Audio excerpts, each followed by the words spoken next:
토트넘 진짜 병 X들이네. 손흥민 나가자.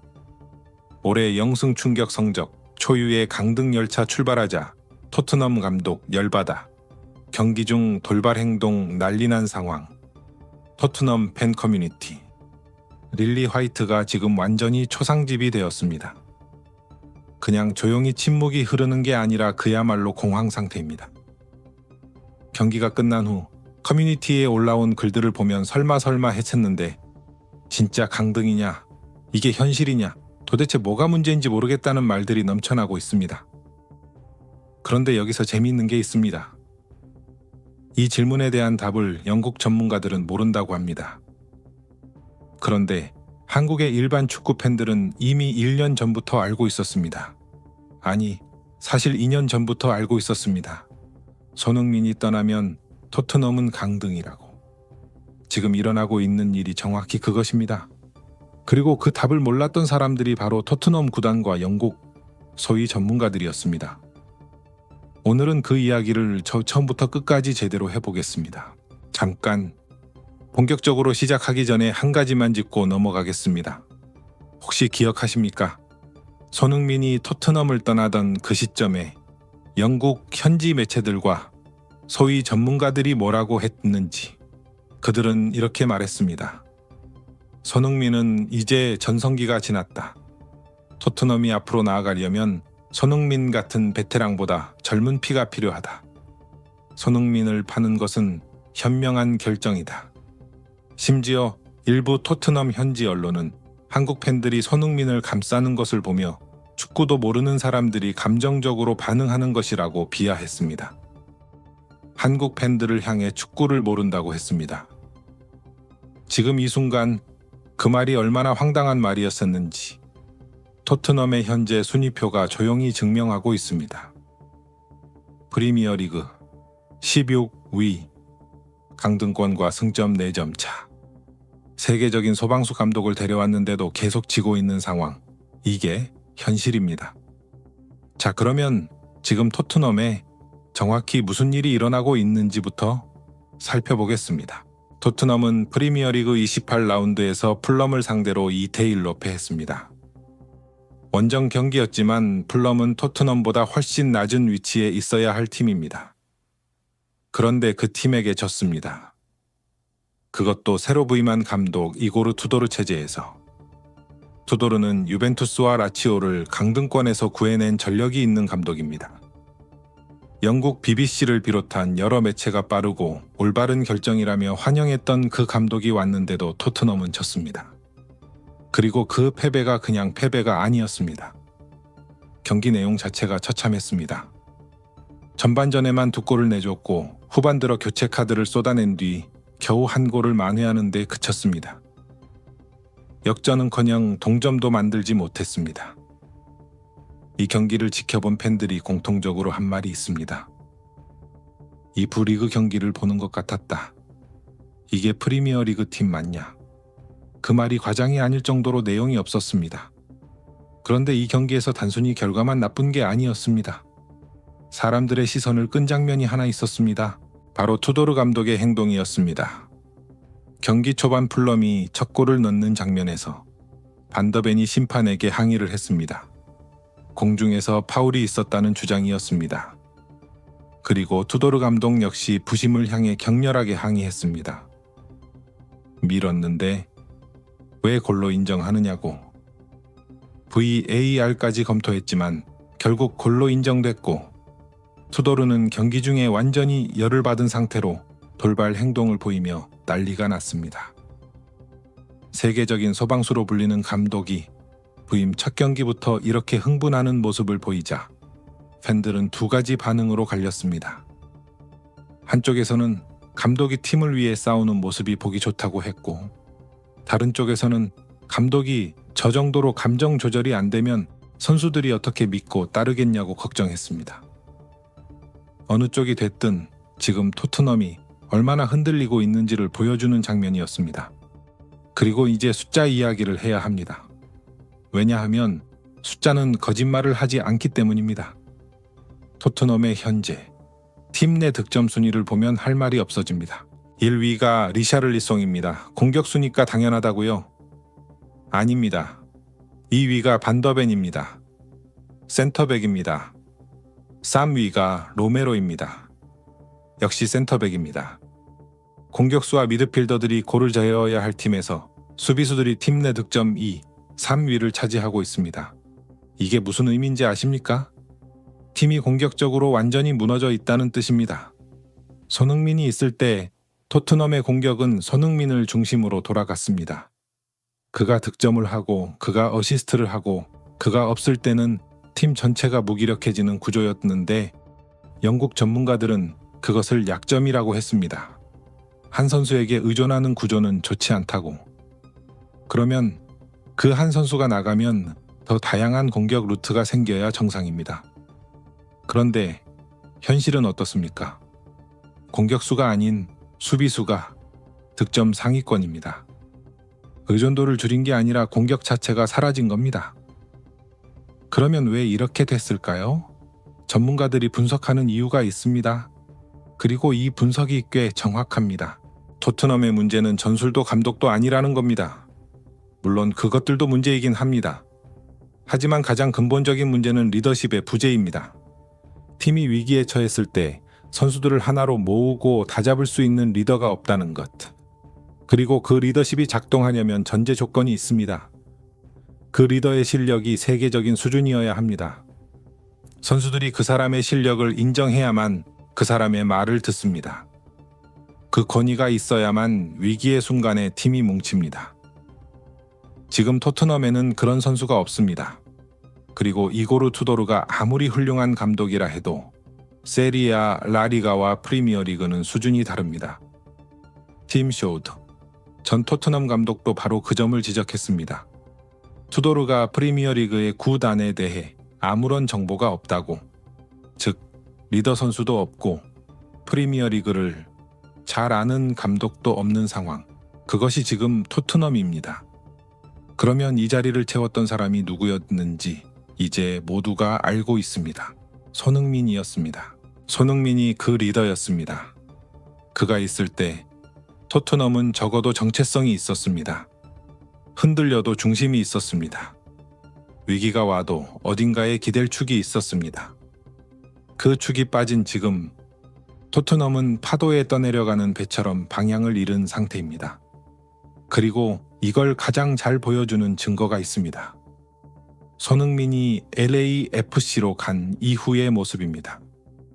손흥민이 LAFC에 합류하자마자 팀 분위기가 완전히 달라졌다는 이야기가 나왔습니다. 그가 들어간 팀은 살아났고 그가 나간 팀은 강등권으로 내려갔습니다. 우연이라고 할 수 있겠습니까? 이것은 우연이 아닙니다. 이것은 한 선수가 팀에 미치는 영향력이 단순히 골과 어시스트 숫자를 넘어선다는 것을 보여주는 살아있는 증거입니다. 그런데 이 지점에서 반드시 짚고 넘어가야 할 것이 있습니다. 레비 전 회장 이야기입니다. 토트넘이 지금 이 지경이 된 데에는 구조적인 원인이 있습니다. 그리고 그 구조적 원인의 핵심에 레비의 경영 방식이 있습니다. 레비는 손흥민을 300억 원에 팔았습니다. 그리고 새로운 선수 영입에 무려 5천억 원을 쏟아부었습니다. 생각해 보십시오. 손흥민 한 명을 300억에 내보내고 그 공백을 메우기 위해 5천억을 썼습니다. 그런데 그 5천억어치 선수들 중에 팀 내 득점 1위를 한 선수가 한 명이라도 있습니까? 없습니다. 수비수들이 득점 상위권을 차지하고 있습니다. 레비의 선수 영입 철학은 간단했습니다. 검증된 대여 한 명에 거금을 쓰는 것보다 잠재력 있는 유망주 여러 명에 투자하는 것이 더 효율적이라는 것. 그 철학이 손흥민을 데려왔을 때는 맞았습니다. 손흥민은 당시 유망주였고 대박이 났습니다. 그런데 레비는 그 성공에서 잘못된 교훈을 배웠습니다. 유망주에 투자하면 된다. 그래서 손흥민도 유망주 여럿으로 교체하면 된다고 생각했습니다. 하지만 손흥민은 그냥 유망주가 아니었습니다. 토트넘을 10년간 먹여 살린 레전드였습니다. 그 차이를 레비는 끝내 이해하지 못했습니다. 그리고 이 이야기에서 절대 빠질 수 없는 장면이 하나 있습니다. 손흥민이 토트넘을 떠나던 그 순간의 분위기입니다. 당시 토트넘 현지 언론과 일부 영국 전문가들은 손흥민을 팔아야 한다고 목소리를 높였습니다. 전성기가 지났다. 팀을 발전시키려면 새 피가 필요하다.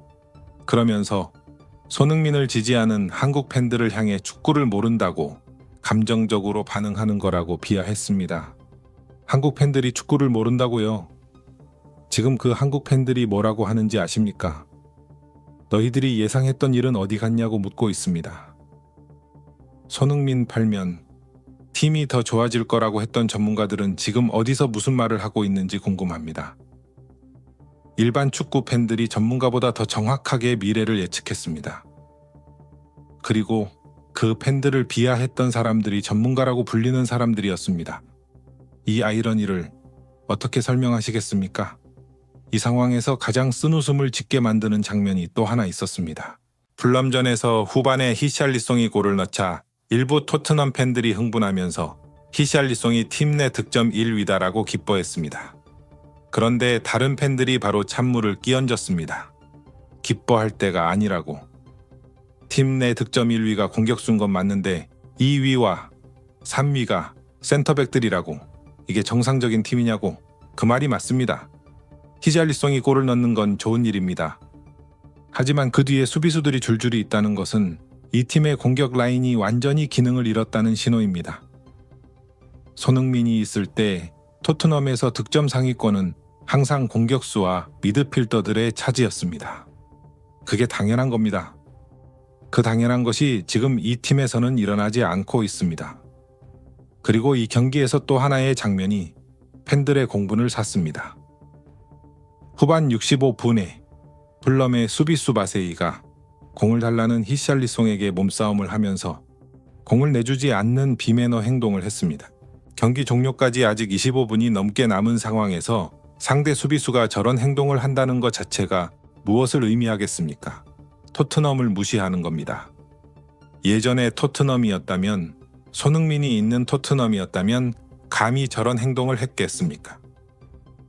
상대방이 공을 그렇게 쉽게 무시하고 늑장을 부릴 수 있다는 것 자체가 이미 토트넘이 상대에게 두려움을 주지 못하는 팀이 됐다는 증거입니다. 두려운 팀에게는 상대방도 긴장합니다. 지금 토트넘은 그 두려움을 잃었습니다. 자, 그럼 지금 토트넘의 상황을 숫자로 정리해 보겠습니다. 프리미어리그 28라운드 기준 토트넘은 승점 29점으로 16위에 있습니다. 강등권인 18위 웨스트햄과 승점 4점 차. 앞으로 10라운드가 남아 있습니다. 수학적으로 강등이 확정된 것은 아닙니다.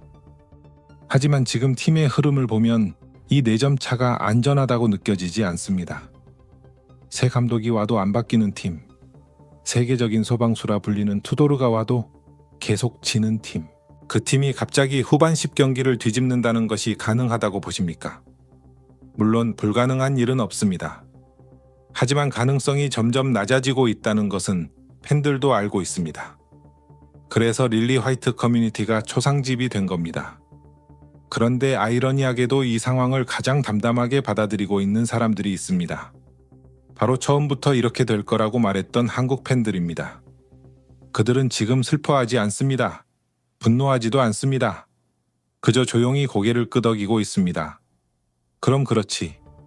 이렇게 될 줄 알았다. 손흥민이 얼마나 소중한 선수였는지 이제 알겠냐. 그 감정 속에는 슬픔도 있고 아쉬움도 있지만 동시에 확인의 감정도 있습니다. 내가 맞았다는 확인. 손흥민의 가치를 알아보지 못한 사람들이 틀렸다는 확인. 그리고 손흥민은 지금 LAFC에서 잘 지내고 있다는 안도감. 그것이 지금 한국 팬들의 심정입니다. 마지막으로 이런 질문을 드리고 싶습니다. 토트넘이 만약 이번 시즌 이 부리그로 강등된다면 어떻게 될까요? 단순히 한 시즌의 실패가 아닙니다. 토트넘이라는 클럽의 역사에 씻을 수 없는 오점이 남는 겁니다. 손흥민이 있던 시절 토트넘은 챔피언스리그 결승까지 갔습니다. 2019년이었습니다. 그 팀이 불과 몇 년 후 이 부리그로 내려간다면 그건 단순한 성적 부진이 아닙니다. 경영 실패이고 전략 실패이고 사람을 알아보지 못한 실패입니다. 레비가 손흥민을 300억에 팔고 5천억을 낭비한 그 결정이 클럽을 2부 리그로 끌어내린 결정으로 역사에 기록될 수도 있습니다. 그것이 지금 일어나고 있는 일의 진짜 무게입니다. 영국 전문가들은 아직도 이 상황의 원인을 모릅니다. 감독을 바꾸면 된다고 생각했습니다. 바꿨는데도 안 됩니다. 전술을 바꾸면 된다고 했습니다. 바꿔도 안 됩니다. 선수를 보강하면 된다고 했습니다. 5천억을 썼는데도 안 됩니다. 그 이유를 모르는 사람들이 한국 팬들을 보고 축구를 모른다고 했습니다. 이제 누가 축구를 모르는 건지 답이 나왔습니다. 손흥민은 단순한 공격수가 아니었습니다. 토트넘의 정체성이었고, 리더십이었고, 두려움이었고, 희망이었습니다. 그것을 300억에 팔았습니다. 그리고 그 빈자리는 돈으로 채울 수 없다는 것을 지금 토트넘이 온몸으로 증명하고 있습니다. 손흥민은 잘 있습니다. LAFC에서 빛나고 있습니다. 새로운 팀에서 새로운 역사를 쓰고 있습니다. 그리고 토트넘은 강등 열차에 올라타고 있습니다. 이보다 더 명확한 결말이 있을까요? 여러분은 토트넘이 이번 시즌 이 부리그로 강등될 것이라고 생각하십니까? 댓글로 의견을 남겨주세요. 이상 더 풋볼이었습니다. 구독과 좋아요는 더 좋은 콘텐츠를 만드는 힘이 됩니다. 감사합니다.